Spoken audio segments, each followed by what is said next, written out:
keluarga itu kompak untuk mengikat kontrak tumbal dan pesugihan. Namun, kisah mereka berkelok tajam tak terduga di ujung nyawa. Tidak hanya warga sekitar yang menyimpan kecurigaan itu. Saya rasa, hampir semua orang di kota ini menyimpan pertanyaan yang sama. Bagaimana bisa keluarga yang awalnya begitu melarat menjadi super kaya dalam hitungan minggu? Sebuah pola lama yang terus terjadi.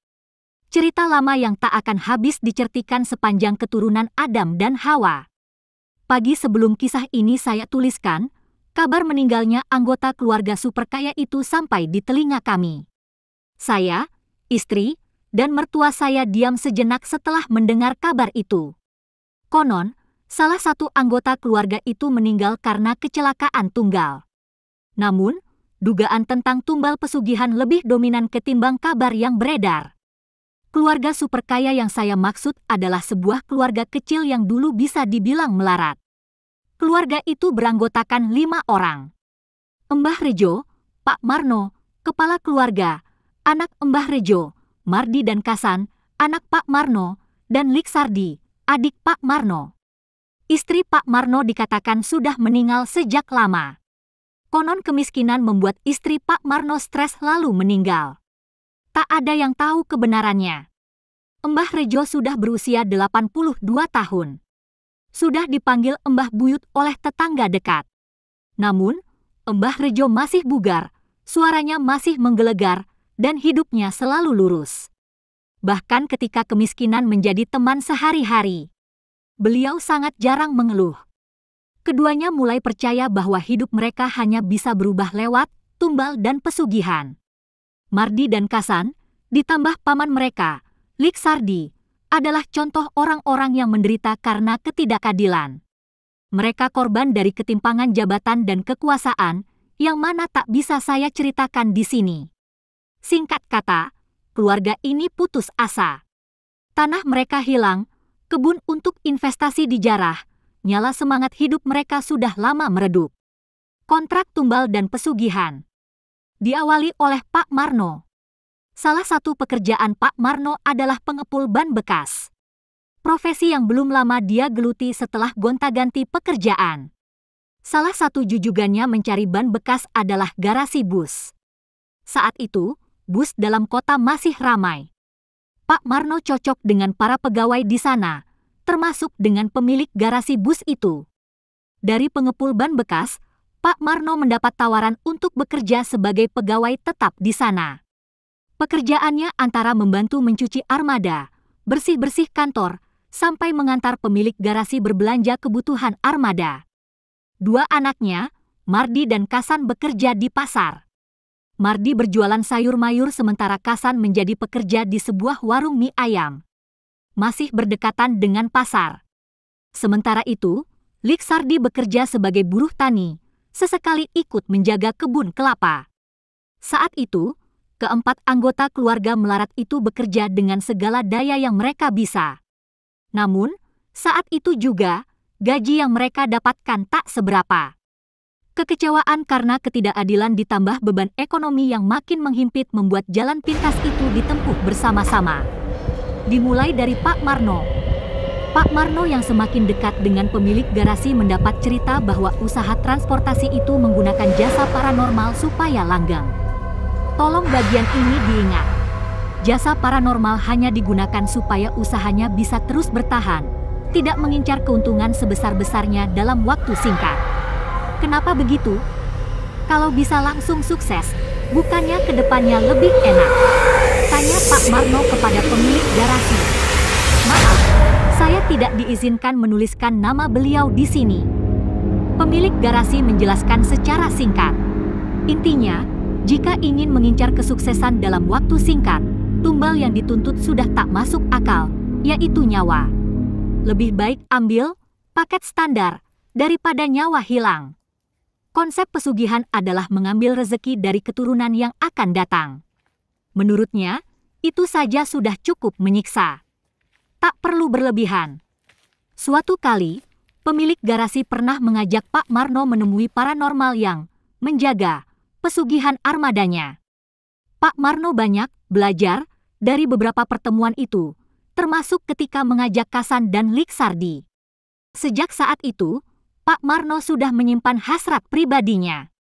Kedekatan Pak Marno dengan pemilik garasi membuatnya mudah mendapatkan akses ke paranormal itu. Kesempatan yang sebetulnya sulit didapat orang biasa. Paranormal di selatan kota itu memang pilih-pilih klien.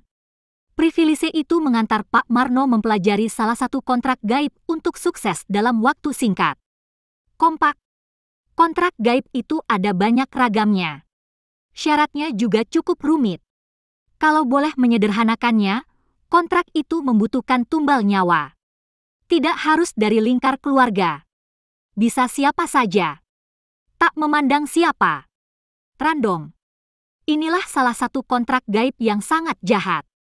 Pak Marno, 2 anaknya, dan Liksardi sepakat untuk sama-sama mengikat kontrak.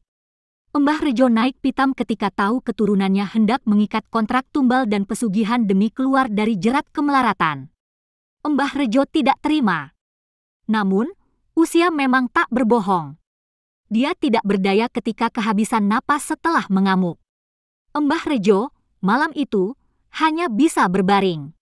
Menahan sakit di dada karena sesak.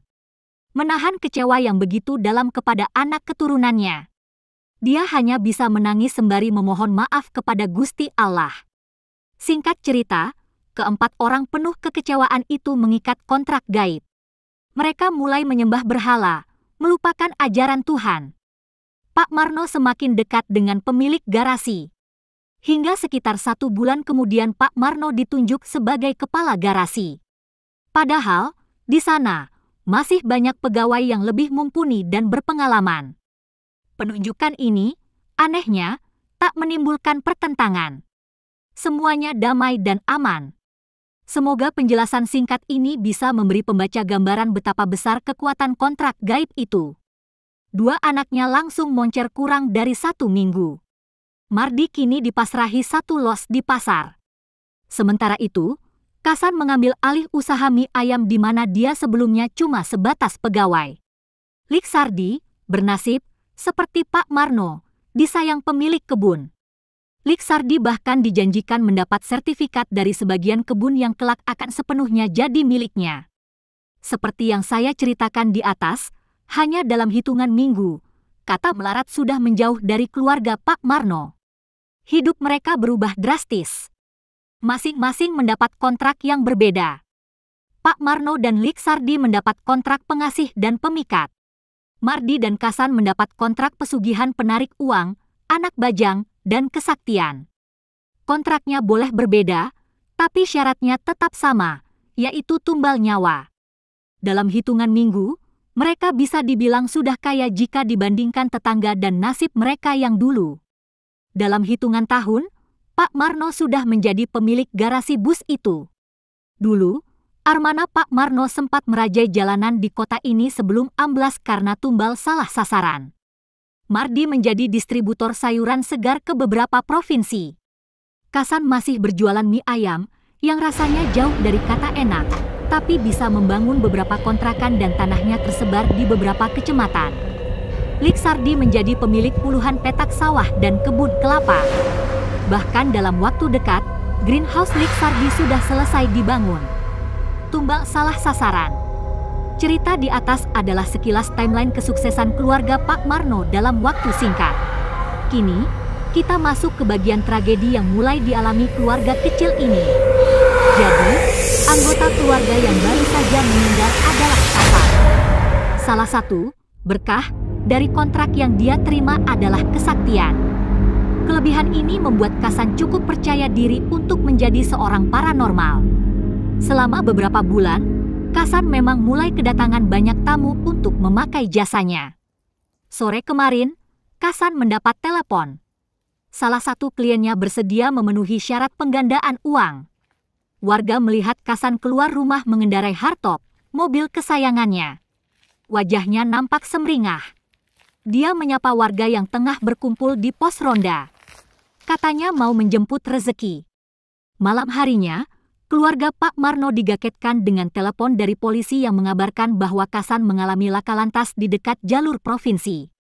Tidak ada luka luar padahal hardtop yang dia kendarai ringsek di bagian depan. Namun, kata orang, organ dalamnya hancur, terlihat dari tubuhnya yang berubah jadi berwarna ungu. Saya tidak paham. Mulai saat itu, desas-desus soal tumbal mulai terdengar. Ada yang menduga bahwa Kasan dijadikan tumbal oleh saudaranya sendiri. Pasalnya, selama beberapa minggu terakhir, di jalan desa, sering ada uang jatuh. Karena terlalu sering, warga menjadi curiga. Jangan-jangan itu uang tumbal yang akan mencelakakan siapa saja yang memungutnya. Dan jika dipikirkan lagi, hanya keluarga Pak Marno yang punya kekuatan seperti itu. Kelebihan yang sudah menjadi rahasia umum dan meresahkan. Pasalnya, beberapa bulan yang lalu, 2 warga desa meninggal dunia karena memungut dan menyimpan uang tumbal. Katanya, 2 warga itu meninggal karena COVID-19. Namun, tak ada yang percaya karena keduanya termasuk warga yang jarang sekali keluar rumah. Pagi tadi, Pak Marno dan Mardi lebih banyak diam ketika warga sibuk mendirikan tenda untuk melayat. Sementara itu, Liksardi tidak terlihat. Sebuah pagi yang seharusnya muram, tapi hawa yang terasa lebih kepada mencekam. Terasa begitu tegang. Sebuah pagi yang ketika hampir beranjak siang, sebuah kegaduhan meledak. Dari dalam rumah, beberapa ibu tetangga yang sedang membersihkan rumah berteriak histeris. Mbah Buyut, orang tua yang dicintai warga.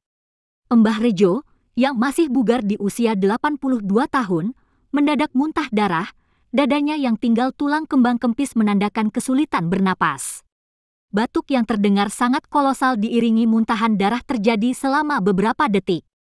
Mbah Rejo seperti kehilangan daya hidup ketika matanya menjadi putih sempurna. Sebelum terjatuh, Mbah Rejo sempat berujar, "Ya Allah." Tak ada yang tahu makna ungkapan Mbah Rejo. Apakah sebagai bentuk permohonan untuk ampunan atau kekecewaan yang mendalam kepada anak dan cucunya? Siang tadi, menyusul Kasan cucunya, Mbah Rejo meninggal dunia. Dari saku kemeja batik lengan panjang itu, seorang tetangga menarik keluar uang 20 ribuan. Konon, pagi tadi, Mbah Rejo memungutnya di jalan. Pak Marno dan Mardi berpelukan sambil menangis. Dari dalam bilik, terdengar raungan getir, disusul teriakan, "Ampun, ampun, ampun." Itu suara Liksardi. Lolongannya terdengar menyanyat hati. Pemakaman untuk 1 orang berubah menjadi 2. Ratapan dari Pak Marno dan Mardi mendominasi. Kehilangan Mbah Rejo nampaknya tidak masuk dalam rencana tumbal mereka. Sementara itu, dugaan soal tumbal dan pesugihan masih menjadi pembicaraan warga yang datang melayat.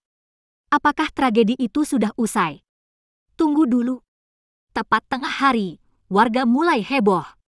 Beberapa pini sepuh atau orang tua desa mengaku melihat sosok Dewi, istri Pak Marno yang katanya sudah meninggal sejak lama. Para orang tua itu mengaku melihat Dewi berbaur dengan para pelayat lainnya. Ada juga yang mengaku melihat Dewi di dalam dapur sedang membersihkan tungku untuk memasak. Ada juga yang melihat Dewi sedang menyiapkan kain jarik untuk memandikan Mbah Rejo. Pak Marno pucat pasi ketika mendapat laporan itu. Mardi diam saja, tak paham dengan apa yang terjadi. Maklum, Mardi masih terlalu bocah ketika ibunya meninggal. Sementara itu, Liksardi akhirnya keluar dari bilik dengan raut wajah panik. Dewi, Endi, Asu. Makian dan kemarahan Liksardi semakin menambah ketegangan di acara layak itu. Selama beberapa menit, Liksardi berlari mengelilingi rumah untuk mencari Dewi. Kalau tidak ditahan warga, Liksardi sudah meraih pacul hendak dihantamkan ke kepala Dewi, kalau ketemu. Masalahnya, Dewi tak ada di sana. Warga yang ikut mencari juga tak berhasil.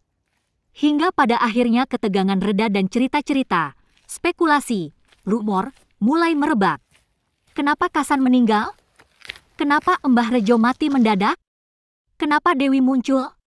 Siapa yang menumbal siapa? Siapa yang menjadi tumbal? Hingga menjelang sore sebelum pemakaman Kasan dan Mbah Rejo, pertanyaan itu tak terjawab. Pak Marno dan Mardi ikut berjalan di belakang rombongan pelayat yang mengantar 2 jenazah menuju kuburan desa. Liksardi sibuk menatap jalanan desa ketika tiba-tiba dimuntah darah, matanya memutih, dan terjatuh sambil bergumam, "Ya Allah." Kali ini tak ada uang tumbal 20 ribuan yang tersimpan di baju Liksardi. Arus pelayat terhenti. Ketegangan kembali terbangun. Hari ini, warga menguburkan 3 jenazah yang masih satu keluarga. Kami tidak tahu harus bagaimana selain menguburkan mereka secara layak. Pak Marno dan Mardi tak lagi berjalan berdampingan. Keduanya saling menjauh dan terlihat sangat waspada. Sore dan gerimis mengantar pelayat kembali ke rumah duka. Warga memutuskan mengantar dan menjaga Pak Marno dan Mardi. Sampai di rumah duka, di sudut kanan rumah, di bawah kanopi, tampak sosok Dewi yang menjadi misteri itu. Saya tak tahu sejarah Dewi dan desa ini. Namun, warga seperti histeris melihat kedatangannya. Ada yang berdoa, ada yang menyebut nama Allah, ada yang memaki, ada yang terdiam saja. Mardi ikut terdiam. Dia sibuk mengamati sosok ibunya yang konon sudah lama meninggal. Pak Marno juga terdiam. Matanya berkaca-kaca. Dia bergumam, "Ampun, ampun, ampun," disusul, "Ya Allah," sebelum muntah darah dan ambruk. Pak Marno belum meninggal, dia cuma kehilangan kesadaran. Tubuhnya panas sekali, kata warga yang membopongnya masuk rumah. Mardi masih terdiam ketika dia bergumam, "Emak." Pini sepuh desa menangis sejadi-jadinya, sosok Dewi tak lagi terlihat. Saya pulang dengan 1000 pertanyaan.